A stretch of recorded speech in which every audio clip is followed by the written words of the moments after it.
তিনি বলেছিলেন, দুর্ভাগ্যবশত আমরা ভুলে যাই ভারতের সবচেয়ে বড় সম্পদ এই দেশের মানুষ। সেই মানুষকে নিয়ে চলতে চেয়েছিলেন তিনি।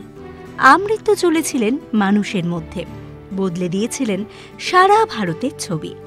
ভারতবাসী তাঁকে চিনেছিল মিল্কম্যান অফ ইন্ডিয়া নামে। ভার্গিস কুরিয়েন। ভারত বিশ্বের বৃহত্তম দুগ্ধ উৎপাদনকারী দেশ, নেপথ্যে এই মানুষটি।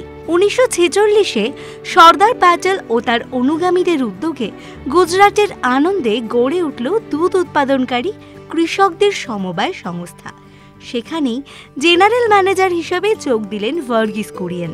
1921 সালে কেরলের কোঝিকোড়ে তিনি জন্মেছিলেন।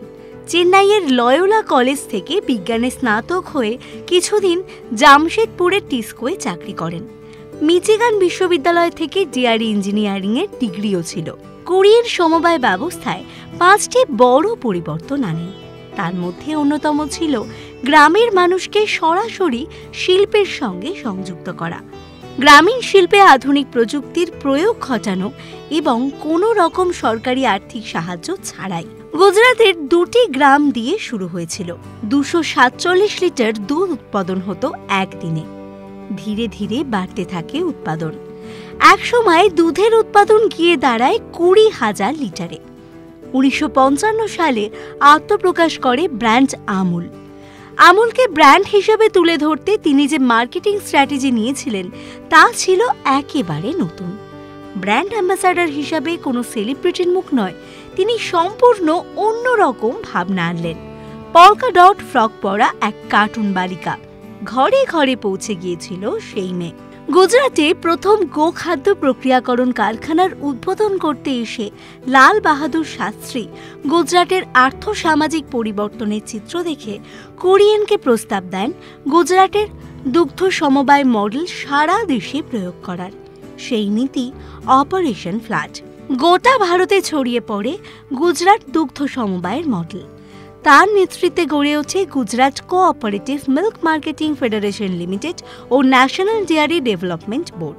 মাত্র 6 বছরেই তার নেতৃত্বে দুগ্ধ উৎপাদনকারীদের নিয়ে গঠিত সমবায় এশিয়ার বৃহত্তম দুগ্ধ সমবায়ের স্বীকৃতি পায়। National dairy development board, national cooperative dairy federation of India, Vidya dairy, Gujarat cooperative milk marketing federation তাঁরই ফসল। তার সবচেয়ে বড় কৃতিত্ব অপারেশন ফ্লাড বা শ্বেত বিপ্লব। মার্কিন যুক্তরাষ্ট্রকে চমকে দিয়ে ভারত পৃথিবীর সবচেয়ে বড় দুগ্ধ উৎপাদক রাষ্ট্র হয়ে ওঠে 90-এর দশকে। দেশের 15 মিলিয়ন কৃষকের জীবন বদলে যায় প্রায় রাতারাতি। মোষের দুধ নিয়েও পরীক্ষা নিরীক্ষা চালাচ্ছিলেন।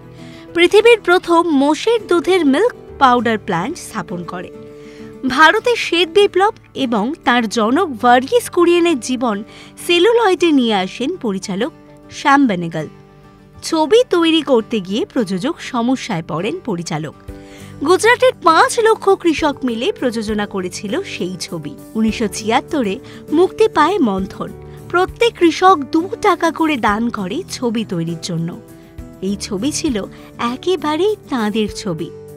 ভারতের প্রথম ক্রাউড ফান্ডেড ফিল্ম।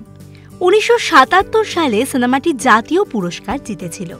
2024-এ 48 বছর পর 77তম কান ফেস্টিভ্যালে ফের সম্মানিত করা হয় এই সিনেমাটিকে।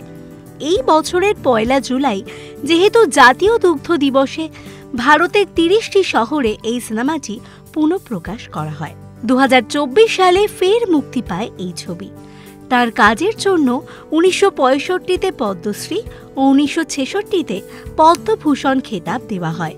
কৃষি রত্ন ওয়ার্ল্ড ফুড অ্যাওয়ার্ড এবং রমন ম্যাগসাইসাই অ্যাওয়ার্ডের মতো একাধিক পুরস্কারে ভূষিত হয়েছিলেন তিনি। ব্র্যান্ড স্ট্রেংথ ইন্ডেক্স অনুসারে আমুল এখন সারা বিশ্বের শক্তিশালী ফুড ব্র্যান্ডগুলোর তালিকায় শীর্ষে। 100 নম্বরের মধ্যে 91.1 পেয়েছে আমুল সংস্থা। এই সংস্থার ব্র্যান্ড ভ্যালু এখন $3.3 বিলিয়ন। এমনকি এই আমুল সংস্থা সম্প্রতি AAA+ রেটিংও পেয়েছে।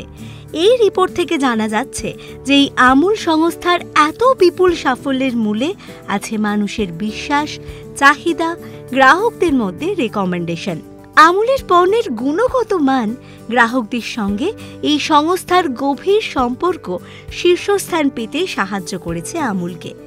ভারতের ডেয়ারি ইন্ডাস্ট্রিতে ভার্গিস কুরিয়েনের অবদানের কথা মাথায় রেখে তার জন্মদিন ২৬শে নভেম্বর ন্যাশনাল মিল্ক ডে হিসেবে পালিত হয়। দেশের শ্বেত বিপ্লবের স্থপতি প্রয়াত হন ২০১২ সালের ৯ September. Milkman of India Verghese কুরিয়েনের প্রতি কৃতজ্ঞ ভারতবাসী। এরকমই আরও অনেক ভিডিওস দেখার জন্য নজর রাখুন আমাদের চ্যানেলে ও পাশে থাকা বেল আইকনটি ক্লিক করতে ভুলবেন না।